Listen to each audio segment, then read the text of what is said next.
Mis amados, bendiciones, qué bueno volverles a ver. Me pongo las gafas, me quito las gafas, me equipo con las gafas, me las quito. Eso quiere decir que estoy perdiendo la vista, quiere decir que ya pasé al quinto piso, porque después del quinto piso es cuando uno siente que se le va la vista. Y entre más lees, pues más se te va acabando la vista. Pero menos mal, bendito Dios, que ya ahora se adelantaron cirugías y estoy esperando mi tiempo para no usar lentes. Me molesta tener que usarlos, pero tengo que usarlos. Ok, mis amados, este tema es tan importante porque aquí pueden venir todos los cambios. En la medida que vamos hablando sobre el altar familiar, nunca me imaginé cuando Dios me canceló lo que tenía que hacer. Tú sabes, iba a hablar de otro tema que me había gastado como 2 semanas preparándolo y terminándolo del perdón un día al mediodía me dijo, no, vamos para esto. Y estoy, bueno, me ha sorprendido Dios porque apenas llevamos una parte muy mínima sobre el altar familiar y tantos temas en este instante. Esto me da a entender que la cosa va a ser para largo y hay que terminarla completamente, porque detrás de cada familia que tenga un altar hay una bendición grande, y si son muchas familias, pues la bendición va a embarcar la congregación, luego va a coger el barrio, la comunidad en la que tú vives, luego si sigue creciendo el altar familiar va a coger la ciudad, los municipios aledaños, la provincia, el estado, el país. Qué maravilloso sería poder que mis ojos contemplaran, no por la enseñanza que estamos llevando, sino porque el Espíritu Santo colocara la convicción en todas las familias de que el altar familiar es importante y que Dios ha dado el arma de la oración, aunque tú no le conozcas. Tan pronto tú clamas a Dios, eso es una oración, un clamor. La oración no es pedir y pedir y pedir y pedir. La oración es un clamor para alabar a Dios, para decirle cómo necesito de Él. Por eso es que el altar familiar trae bendición, y gran bendición. Aquí miramos cómo el profeta en Primera de Reyes capítulo 18, que ya hemos estado leyendo, el profeta hace el desafío, el pueblo se queda en silencio, después el profeta explica cuál va a ser el desafío, y al pueblo le encanta que Dios vaya a combatir con un ídolo, que es lo que estuvimos explicando en el capítulo anterior, que ojalá no pasemos por eso nunca. Mirar cómo se puede manifestar. Y el profeta en el desafío dice, pero que hay una condición, que cuando se haga el altar y se coloque el holocausto para el Dios que responda, que el fuego que va a prender la madera no sea hecho por el hombre, sino que lo haga Dios. Y entonces el profeta les da el turno a ellos por cuanto son mayoría, y ellos comienzan a saltar, a brincar, a llamar a su Dios, y pasaba el tiempo y nada que respondía. Habían 2 holocaustos, era el del mediodía y el de la tarde.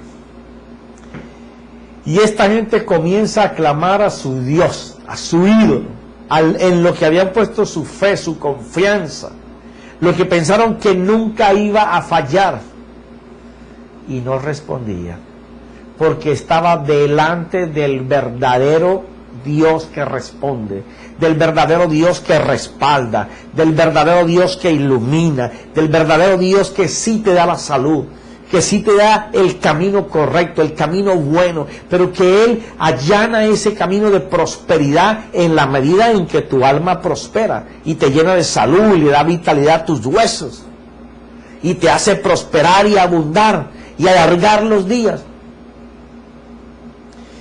Pero cuando pasaba el tiempo y la gente de Israel, como estaban entre 2 pensamientos, porque al aceptar el desafío, al quedarse callado, no creían completamente que Dios podía hacer algo. Entonces la expectativa, yo me imagino que era más de curiosidad, de saber cuál de los 2 dioses era el verdadero, cuál era el que iba a encender ese altar con una ofrenda por fuego que cayera del cielo. Terrible tener que llegar a una situación de esas. Pero el hombre de Dios estaba seguro y confiado que lo que Dios había puesto en su mente y en su corazón para que todo el mundo pudiera ver quién era el verdadero Dios, iba a hacerlo. Dice que el profeta Elías comenzó a reírse de ellos, de ver que ellos tenían el novillo sobre el altar que iban a hacer el holocausto. Gritaban, saltaban, clamaban y no pasaba nada, y pasaba el tiempo y ya estaban en el mediodía. Y él llega y les dice de la siguiente manera: pero cuando tú tienes la seguridad, como la convicción que yo tengo, de que si tú armas tu altar familiar, si tú lo reconstruyes, como lo vamos a ver en la escritura, tu vida tiene que cambiar. Porque en alguno de los pasados capítulos te dije, Dios mandó a hacer altares para que la gente sacrificara por sus pecados a Dios para calmar su ira. Ya ese sacrificio no hay que hacerlo porque Dios se lo hizo él mismo con Jesús. Y también vimos en los primeros capítulos cómo el altar del hombre para agradar a Dios sigue vigente. Y lo vimos en Hebreos, lo vimos con el Señor en Mateo, lo vimos en Santiago, lo vimos en Pedro, porque existe, que es aquello que tú haces para provocar a Dios. Cuando tú sabes que tu propio altar eres tú mismo, y cuando tú mismo te colocas ahí, aroma agradable sale para Dios. Estás provocando la bendición de Dios. La gente piensa que las bendiciones Dios las tira como pedradas. No, tú provocas tu bendición. Y la oración es el arma letal que tenemos para romper todos los aires de maldad y que nuestra oración suba, como le dijeron al amado Daniel: hace 21 días te escuchamos y ya salimos en camino, lo que pasa es que tuvimos que pelear allí. O sea, una oración hace mover un ejército en el cielo para que se hagan las cosas. Y entonces dice el profeta lo siguiente, el versículo 26 de Primera de Reyes 18: entonces tomaron el novillo que les dieron y lo prepararon e invocaron el nombre de Baal desde la mañana hasta el mediodía. Desde la mañana es que se prepararon el día anterior y empezaron a hacer todo apenas salió la luz. Y ya estaba en el mediodía, 6 horas. Oh Baal, respóndenos. Pero no hubo voz, ni nadie respondió, y danzaban alrededor del altar que habían hecho. ¿Tú sabes cuando tu confianza ha estado mal puesta y en lo que tú has creído no funciona? En la crisis. A mí me encanta conocer y mirar cosas que la fe enseña. Por ejemplo, para un creyente, una crisis, una necesidad, una aflicción, un momento difícil, es el momento precioso para ver la mano de Dios, para ver lo sobrenatural de Dios.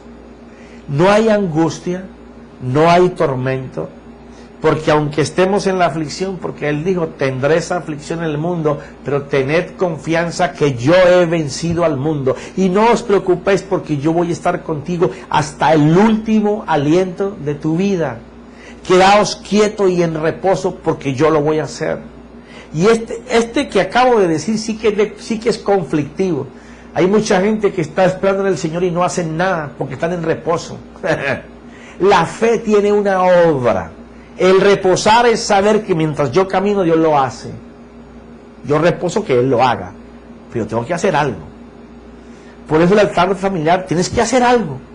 Hoy es tu día. Si no es hoy, ¿cuándo va a ser el día en que lo vas a hacer? Esta gente comenzó a clamar a los que confiaban. Como la gente hoy en día estaba confiando, miraba o me contaban, porque ni siquiera yo vi eso, pero me contaban que gente que colocó todos sus ahorros, su futuro en pirámides económicas en mi país, en Colombia, y a todo el mundo lo tumbaron. Años trabajando para confiar en algo que no produjo. Siempre la confianza en el hombre te va a hacer fracasar.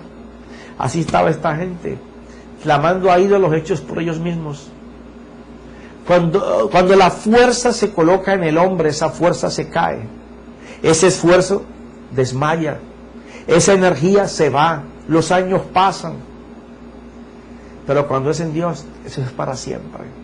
Antes Él te alienta. Dice que nos hace correr más que los muchachos. Que nos da fuerzas, energías nuevas. Y pensamientos que vuelan como las águilas, elevados. Comienza el profeta delante de todo el pueblo a enseñarles que en lo que habían creído no tenía valor ninguno. Quienes hoy están pasando por unas crisis tremendas porque colocaron la fuerza en la bolsa, en las inversiones, y hoy lo que antes tenías en la bolsa en $1.000.000, hoy vale 100,000 pesos, si es que los vale.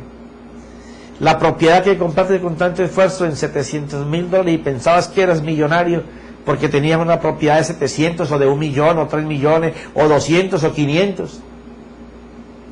Y hoy sabes que la propiedad de 1,000,000 y pico vale $400,000 hoy.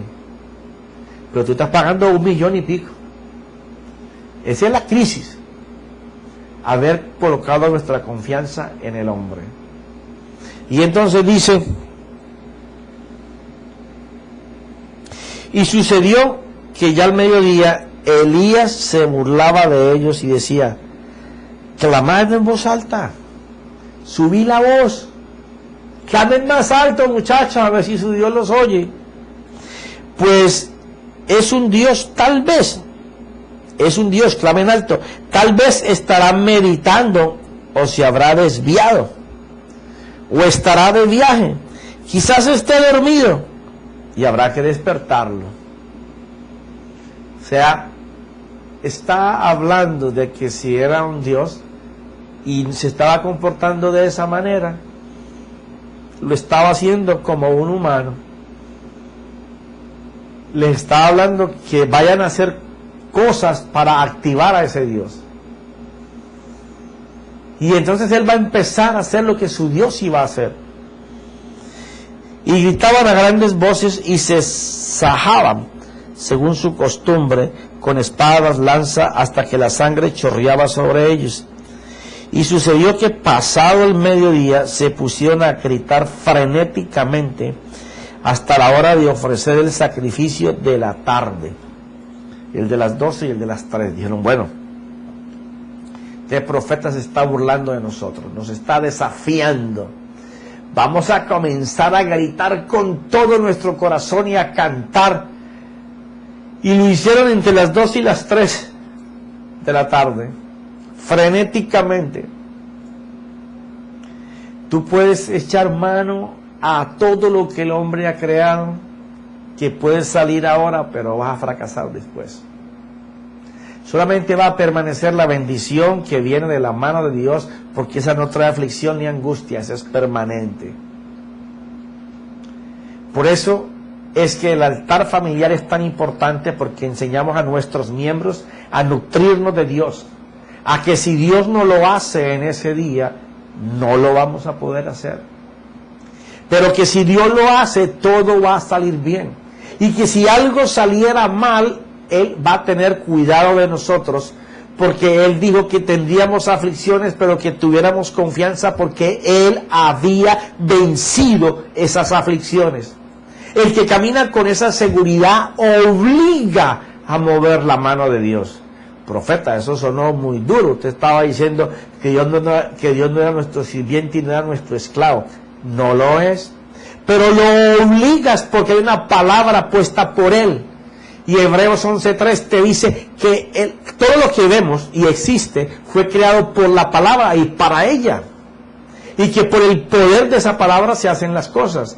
¿Sí? Cuando tú obligas, es que tú provocas que la fidelidad de Dios, de lo que Él dijo que iba a hacer con el que creyera, se haga. Estás provocando que las cosas sucedan. Aquí vamos a ver un provocador. Yo le llamo el provocador más grande. Claro, entre los hombres. Porque provocó cosas impresionantes en el ministerio que él hizo. Dios le da una palabra viene y cree llueve, no lluevas, cierre el cielo, caiga fuego. ¡Wow! Es un provocador de las cosas de Dios. Y entonces, Elías, después de que esta gente ha hecho todo esto, va a comenzar la provocación para el pueblo de Dios. Porque de eso se trata este mensaje. Que la palabra de Dios pueda provocarte, que el Espíritu de Dios te provoque a hacer los cambios. Ofrecieron sacrificios, pusieron a gritar frenéticamente hasta la hora de ofrecer el sacrificio de la tarde. Pero no hubo voz, ni nadie respondió, ni nadie hizo caso. Entonces, este es el cambio. Entonces, qué bueno que esa fuera la palabra que tú usaras hoy. Entonces, hoy es mi día, hoy es mi tiempo. Si no es hoy, ¿cuándo va a ser? Elías dijo a todo el pueblo, acercaos a mí, y todo el pueblo se acercó a él, y preparó el altar del Señor que había sido derribado. Oye bien, esto es maravilloso. Acercaos a mí, y todo el pueblo se acercó a él, y reparó el altar del Señor que había sido derribado, reparó, derribado, preparó, derribado. ¡Wow! Aquí está el secreto. Bien sea que nunca lo hayas tenido, o que lo hayas tenido y lo hayas derribado, o nunca lo has tenido y tendrás que prepararlo. Pero como es un altar familiar, mira lo que él hace. Le habla al pueblo para que se acerque. Ajá. ¿Eso qué significa? Bueno, significa de que tú puedes tener la actitud en tu corazón para hacer el altar familiar. Pero tú tienes que provocar al pueblo. ¿Cómo vas a provocar al pueblo? El pueblo es tu esposa, tu esposo, tus hijos. Esa es una familia. No me metas al perro y al gato porque ellos no pueden orar. Ustedes solos. Pero los tienes que provocar. ¿Cómo? Mire, muchachos, mira mi hija, mira mi hijo. ¿Cuánto tiempo llevamos y todo nos sale mal? ¿Por qué no nos unimos, nos juntamos para comenzar a orarle a Dios para que nos muestre, nos enseñe, nos lleve, nos dirija?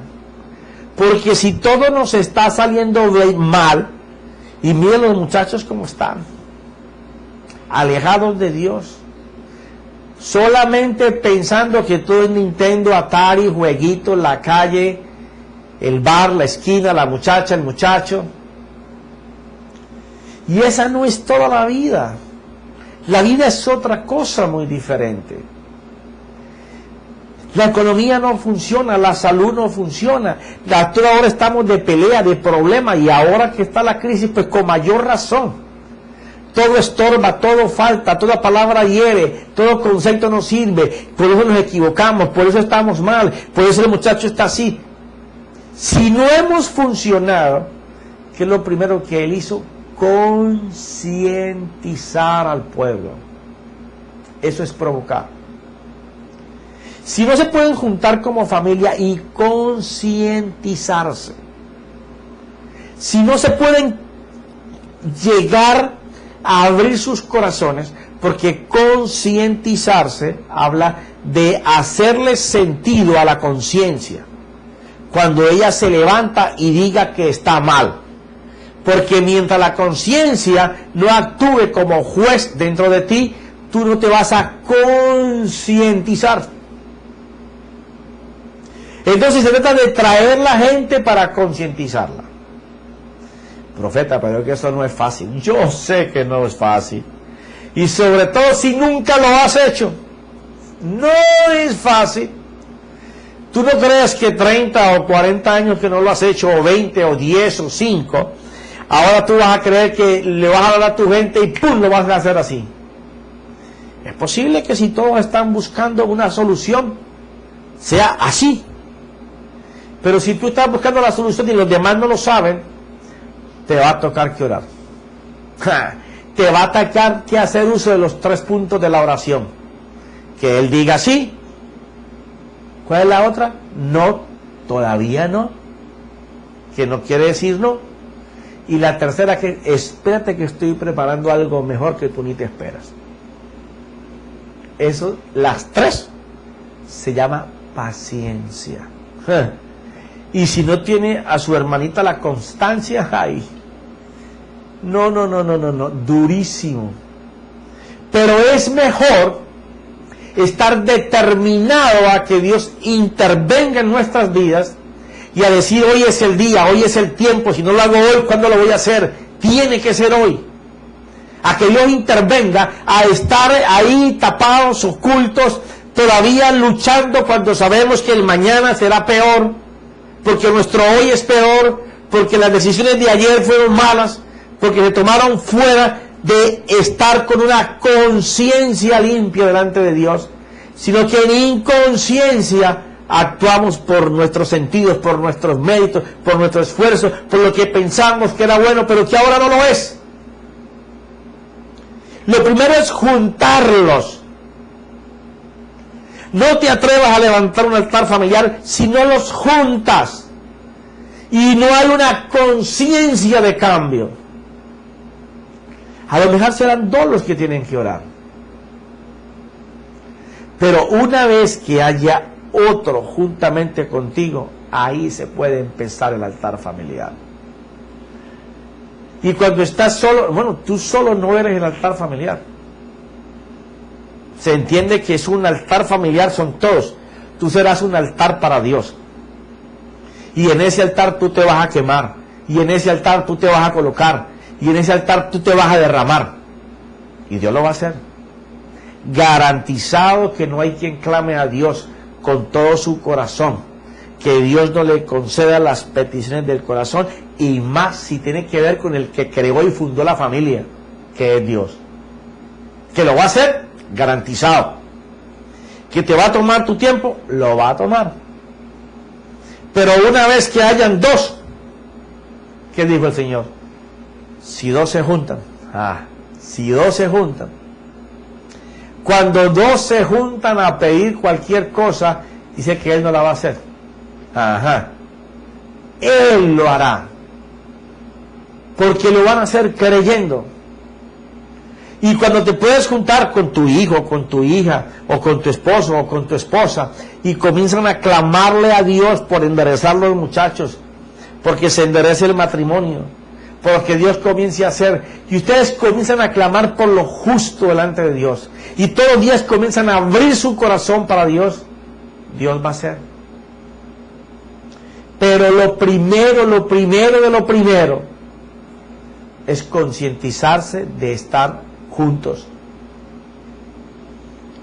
Porque si no están en la misma línea de pensamiento, van a estar divididos, y todo reino dividido es asolado. Pero si se juntan en un solo pensamiento de que vamos a construir un altar para Dios, donde nosotros todos los días, en el tiempo que Dios tenga para ustedes y ustedes tengan para Dios, la mañana, el mediodía, la tarde, pero juntarse para Dios, ir ahí a decirle, Señor, queremos que lo hagas, nunca lo hemos hecho, pero queremos empezar. Y si una vez lo tuviste y ahora hay que reconstruirlo, hazle memorias, dile, Señor, ¿te acuerdas cuando yo estaba contigo? Habla como Nehemías, Señor, yo sé que yo fui el que me aparté, te pido perdón por mi pueblo, te pido perdón por mis padres, te pido perdón por mis generaciones pasadas que destruyeron el altar de Dios. Y mira, que el amor de un justo tiene poder en el cielo. Empieza por provocar en que todos se junten para poder hacerlo. Y dice el profeta, entonces Elías dijo a todo el pueblo, acercaos a mí. Y todo el pueblo se acercó a él. ¿Por qué les dice que se acerquen a él? Porque él tenía su altar con Dios. Él tenía su comunión con Dios, ¿Qué es lo que Elías estaba buscando? Bueno, Elías estaba buscando que ellos participaran como él en el Señor. Por eso le dicen, acercaos a mí. Por eso, si tú eres una antorcha porque tienes tu altar, cuando tú invitas a tu familia a que participe contigo, los estás invitando a que sean una hoguera. Porque tú eres el que tiene en este momento el sentir de hacer el altar familiar. Y todo el pueblo se acercó a él. Quiere decir que la palabra que Elías dio, los razonamientos que leíamos en Proverbios capítulo 4, 14, 15, 16, 17, 18, 19, 20, 21, 22, son las cosas que les hicieron volver en sí de la necesidad de que el principio de Dios estuviera en el centro de su mente, que pudieran escuchar atentamente y que sus ojos se fijaran en la gloria de Dios. De eso se trata el provocar el convencimiento. Se acercaron a él y reparó el altar del Señor que había sido derribado.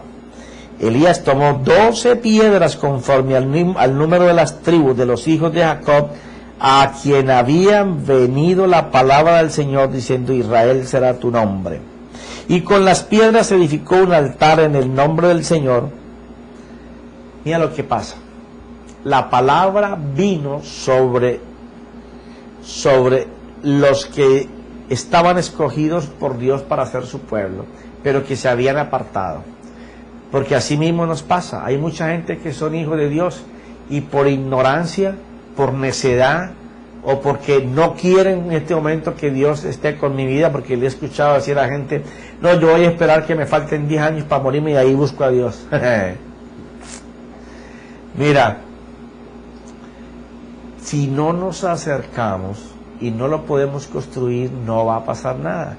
¿Quién te garantiza si fijando que te faltan 10 años, te pasa como el hombre que estaba construyendo graneros para tener una buena vejez y esa noche fue reclamada su alma? ¿Y sabes para dónde se fue? Al infierno. Cuando él está construyendo y coge una piedra por cada tribu, está invitando a cada persona de esa tribu a que vengan a construir el altar de Dios. Eso es lo que tú tienes que hacer en tu casa. Pero profeta, yo tengo hijos o mi esposo no lo va a hacer. No pienses de esa manera, porque está diciendo que los hechos que tú hagas y las palabras que tú hagas no van a provocar que se junten para orar. Claro que no lo vas a poder hacer, ni aunque tú quieras.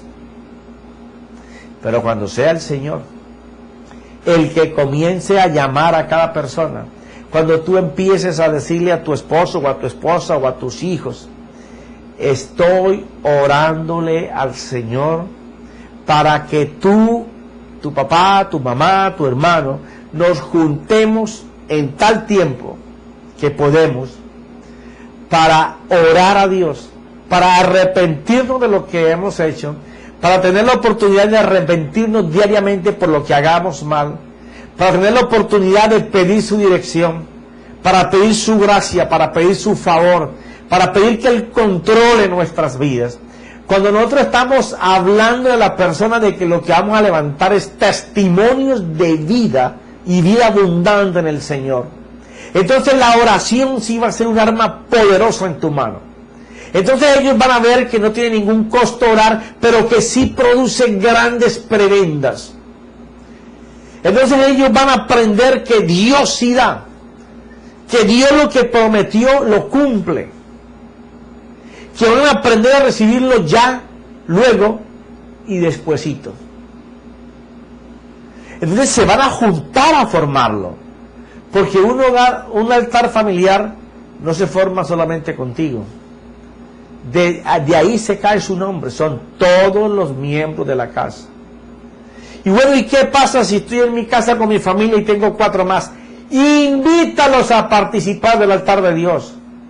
Invítalos a que se arrepientan con Dios. Invítalos a que hablen a Dios favor para su vida. Invítalos para que ellos conozcan lo que es la oración.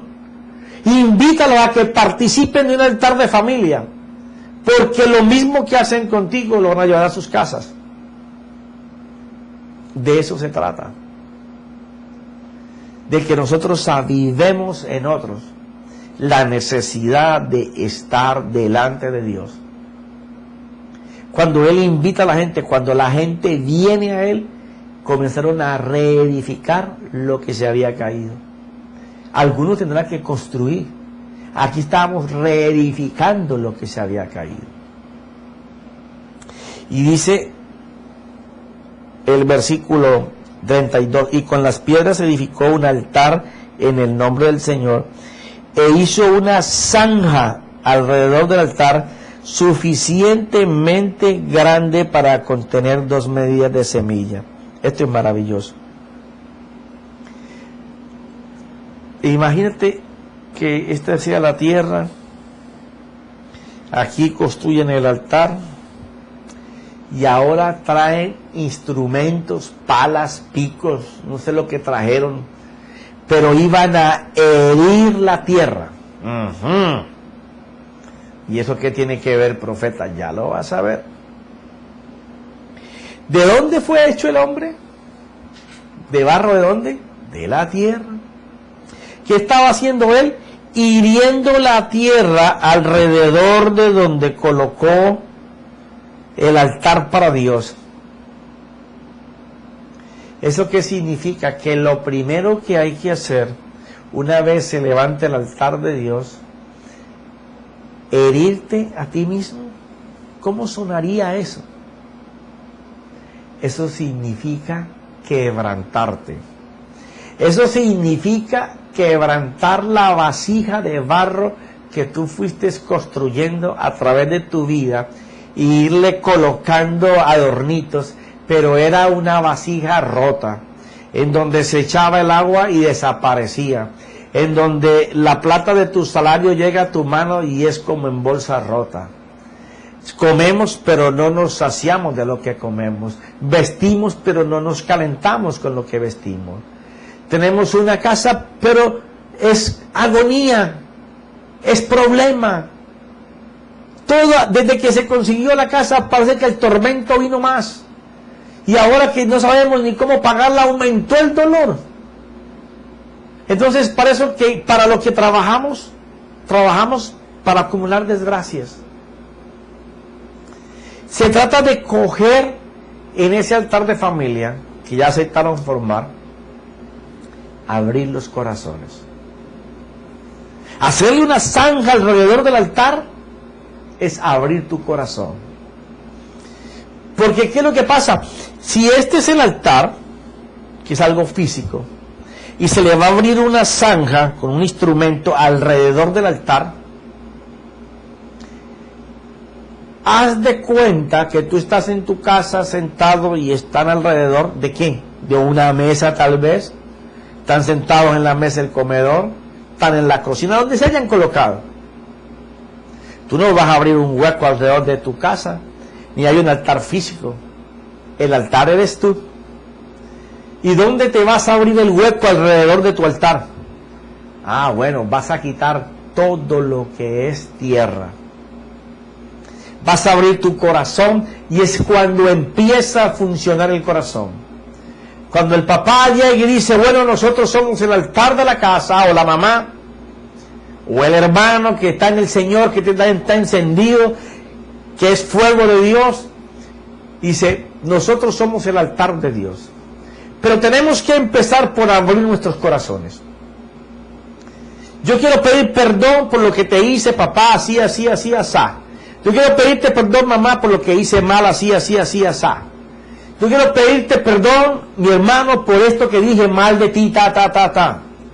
Por esta mala acción. Cuando alguien toma el ejemplo y coge la pala y la pica para comenzar a romper alrededor de todos los miembros de la familia, no buscando excusarse, porque eso no es arrepentimiento. Eso no es una conciencia actuando como un juez, mostrando lo malo, sino queriendo tapar lo malo con algo porque lo hice. Eso no es arrepentimiento. Arrepentimiento es coger los instrumentos y comenzar a abrir el corazón. Y que el Espíritu Santo coge esos bisturís y empiece a irte quitando la grasa, lo malo, lo canceroso, lo enfermo, lo vicioso, para sacarlo y extirparlo de ti. Eso significa abrirte delante de tu padre, abrirte delante de tu madre, abrirte delante de tu hermano, o padre, abrirte delante de tu esposa, delante de tus hijos. Esposa, abrirte delante de él, delante de tus hijos. No es buscar razones por las cuales yo actué mal, no es buscar razones por las cuales tú me heriste, no es buscar razones por las cuales yo te herí. No, un altar familiar se tiene que formar desde el punto de vista que yo voy a arrepentirme de lo que yo he hecho, porque recuerda este principio: nada va a cambiar si tú esperas que los demás cambien. Tú tienes que cambiar, porque tu cambio es lo que va a producir el testimonio para que todos cambien. Pero si tú le sigues llamando a lo malo bueno, y por querer enconcharte en eso que tú crees que es la verdad, la justicia, te alejas del corazón de Dios, tú vas a tener un altar de hipocresía, un altar en donde no vas a zanjarte tú mismo, en donde no vas a colocar tus yo, en donde no vas a colocar el egocentrismo, tu vanidad, tu hipocresía, tu mentira, tu calumnia, tu enredo, el mal juicio, el juzgar, el levantar el dedo, el hacer el mal, el maquinar el mal. Pero si empezamos rompiendo alrededor del altar, y somos nosotros mismos los que tenemos que entregar y entregar y entregar, te puedo garantizar que cuando tu boca se abra y tú empieces a derramar tu corazón, no irás ni por la mitad, y ya todos estarán quebrados, reventados, deseando que llegue su turno para entregar su parte, porque quieren ser libres, porque te ven siendo libres, porque te ven entregado a Dios. De eso se trata un altar familiar. No vamos a sentarnos a orar y nos olvidamos de lo que tenemos entre nosotros mismos y el daño que hemos hecho, y solamente queremos buscar para nosotros, para nosotros, para nosotros. ¿Y qué pasa con los que tú le has hecho daño? Apenas empezamos el altar familiar, apenas estamos zanjando alrededor. Lo mejor está por venir. Pero yo deseo, en el nombre de mi Señor Jesucristo,